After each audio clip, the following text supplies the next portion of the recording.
Kamusta mga kabataan at mga OFW dyan sa buong mundo? Ako si Lan ng hashtag Walk with Lan at ngayon, lagot na talaga. US, umamin na, natatalo sila sa Iran War. Pinapalikas lahat ng Americans sa Middle East. Yan ang headline na viral ngayon. Pero hindi lang chismis ito mga repa. Ito'y katotohanan na may malalim na implikasyon sa atin dito sa Pilipinas. Ngayon, sa loob ng ilang mga minuto, tatalakayin natin ng maayos, fact-based, walang paligoy-ligoy. Paano nagsimula itong 2026 Iran War? Bakit biglang nag-evacuate ang US ng kanilang citizens sa 14 na bansa? Ano ang tunay na sitwasyon sa battlefield? At bakit parang ang superpower na ito parang natatalo na? Witty ba? Medyo, pero seryoso tayo rito. Dahil kapag ang US natatalo sa gitna ng digmaan, ang buong mundo, kasama na tayo, nararamdaman ang epekto. All prices tumataas, remittances maaari maapektuhan at geopolitics nagbabago. Pero bago tayo mag-deep dive, isang important plug muna. Mga kababayan, sa mundo kung saan ang kasinungalingan ay nangingibabaw, ang katotohanan ang unang sinisikil. Pero kasama kayo ha, magpapatuloy tayo sa laban, walang takot, walang kinikilingan, at laging handa para sa bayan. Sumali na sa aking YouTube channel membership sa hashtag WalkWithLan at tulungan natin ang channel na maabot ang 100,000 subscribers. Ang inyong suporta ang susi sa kalayaan natin para ipagpatuloy ang pagbabalita ng katotohanan. Salamat at kita-kits sa laban. Una, let's get the facts straight. Noong February 28, 2026, nagsimula ang coordinated strikes ng US at Israel laban sa Iran, targeting nuclear facilities, ballistic missile sites, military bases, at kahit leadership figures. May reports na assassinated ang supreme leader. Ang goal nila, regime change daw o at least cripple ang Iran's capabilities. Trump admin sabi 4 to 5 weeks lang daw ito. Pero ngayon, March 2026 na, week 2 pa lang, parang lumalawak na mga kaibigan. Bakit ganito? Geopolitics 101, Iran-backed proxies, Hezbollah, Houthis, etc. Matagal ng tension sa US-Israel. Post-Gaza war, nag-escalate. Pero critical tayo ha, was this preemptive o hubris? Witty observation. Parang yung kapitbahay na mayabang, naghamon ng away, tapos nung sumagot, biglang, uy, tulong ha mga kaibigan. Pero seryoso, thousands of targets hit down ng US, pero Iran retaliating pa rin with missiles and drones sa Gulf states, Israel at US bases. Ngayon, ang pinaka-shocking, March 2, State Department nag-post, depart now sa 14 na bansa. Ito yung mga listahan, Bahrain, Egypt, Iran, Iraq, Israel, Jordan, Kuwait, Lebanon, Oman, Qatar, Saudi Arabia, Syria, UAE, Yemen. Serious safety risk daw from Iranian attacks. Siyempre. Bakit? Airports closed, flights canceled, airspace shut, maraming Americans stranded, tourists, expats, military families. Initial message pa ng US hotline, don't rely on us for evacuation. Grabe, parang sinabi, bahala kayo sa buhay nyo. Later, nag-scramble sila. Charter flights, military planes from UAE, Jordan, Saudi. Ang reports, 9,000 to 20,000 plus na na-evacuate pero may 1,500 pa rin humihingi ng tulong mga kaibigan. Superpower nga ba talaga pag stranded ang sarili mong citizens? Parang yung boss na mayayaman, pero pag may sunog, unang tumakbo. No? Operational secrecy daw, reason bakit walang prior evacuation plan, pero para saan ang intelligence kung hindi nakapaghanda? Sa ating mga OFWs dyan sa Middle East, mag-ingat kayo. Sundin ang DFA advisories. Huwag magtiwala sa business as usual. Energy crisis na ito. Ang oil po $90 per barrel. Impact sa remittances at Philippines inflation mga kaibigan. So ano ang tunay na score? US, Israel hit nearly 2,000 targets daw. Missile launchers, Navy vessels sank. Pero sa Iran, retaliatory strikes on US bases. 6 US troops killed embassy hits, Hezbollah attacks sa Israel o Lebanon, Straits of Hormuz threatened, shipping down.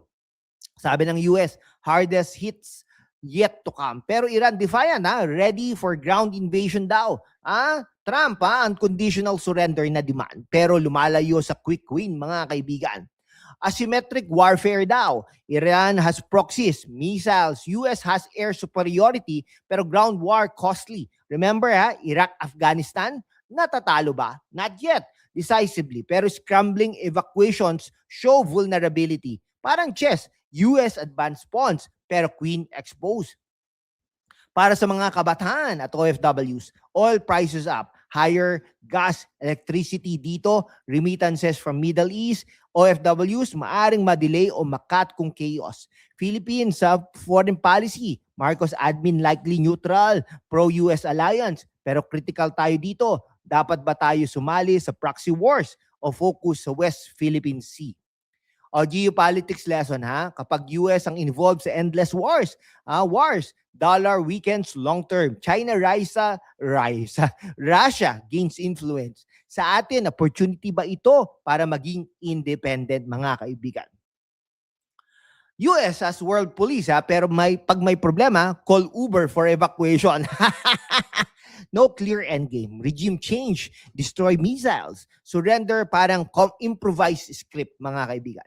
O sa mga kabataan, tanungin natin, sino ba talaga nananalo sa digmaang ganito? Civilians lose, economy loses. Tayo dito sa Pilipinas, dapat tayong matuto. Peace through strength, hindi endless intervention. Ay, nako mga kaibigan. Mga repa, update tayo sa latest, March 7 na, araw na ika-8 o 9 na digmaan, depende sa counting from February 28 strikes. Hindi pa rin tapos ang 4 to 5 weeks promise ni Trump. US-Israel, pounding pa rin, strikes sa Tehran, command centers, Lebanon, evacuation orders sa South Beirut, death toll, 200 plus doon, at energy sites sa Iran. Pero Iran, retaliation mode pa rin. Drone, missile hits sa US bases. Kuwait port killed 6 US troops. Gulf states, Bahrain, refinery fire. Qatar, Doha strikes at shipping, mga kaibigan. Strait of Hormuz, yung choke point na 20% ng world oil dumadaan. Traffic down 90%. Tankers stranded. 150 plus waiting. Attacks reported, 5 tankers hit. Some by Iranian unmanned boats. IRGC, sabi, complete control daw sila. Witty observation, parang traffic enforcer na galit. Wala kayong dadaanan kung hindi ko papayagan. Pero seryoso, oil prices tumaas na. $80 to $90 per barrel. At kung prolonged blockade, global energy crisis na ito. Trump, demand pa rin, unconditional surrender. Sabi niya sa interview, Iran daw nag-reach out for deal, pero no deal except surrender. May pa-claim pa siya na involved siya sa pagpili ng next leader ng Iran. Grabe parang reality TV host na you're fired. Now pick my choice. Pero intellectual lens, ito ba hubris o calculated pressure? Former US officials, ex-Pentagon diplomats, sabi, no clear plan, asymmetric war, US air power strong, pero Iran proxies plus missiles, endless pinpricks. Parang Vietnam-Iraq redux, costly at no end game. O, real talk tayo. Paano tayo naapektuhan dito sa Pilipinas? OFW edition. Ngayon, para sa atin, mga kabataan na may mga magulang na OFW o kaya mismo dyan sa Gulf, Middle East backbone ng OFW, 2.4 million Pinoys doon sa Saudi, UAE, Qatar, Kuwait, etc. Remittances mula rito, 18% ng total, $6 billion per year, pambayad ng renta, tuition, gamot at pagkain. Anong risk? Chaos, possible job stoppages, payroll delays, mass evacuations, DFA advisories na.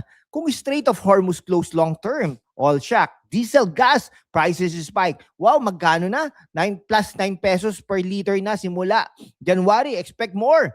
Philippines worst hit sa Asia daw. Biglang net importer. Inflation up. February na. I expect near 4% if prolonged. Peso depreciate. Trade deficit widen. Household squeeze lalo na sa poorest 10%.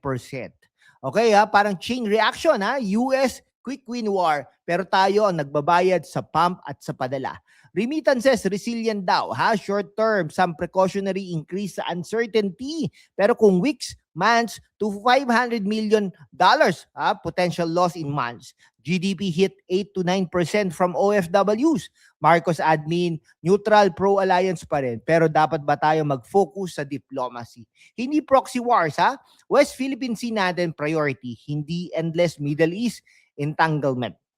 Sa mga kabataan, tanungin ang sarili, sino ba talaga nananalo sa ganitong digmaan? Civilians, economies, families lose, tayo dapat maging informed, hindi lang viral headlines.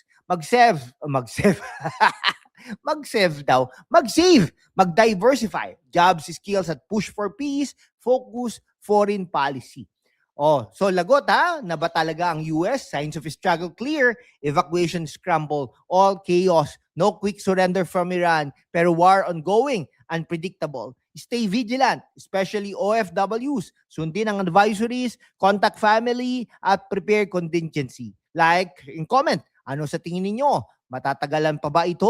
Paano dapat tumugon ang Pilipinas? Share sa mga OFW groups. Subscribe, bell on. Next, economic deep dive plus what youth can do. Salamat ha, laban sa katotohanan at mabuhay po ang Pilipinas.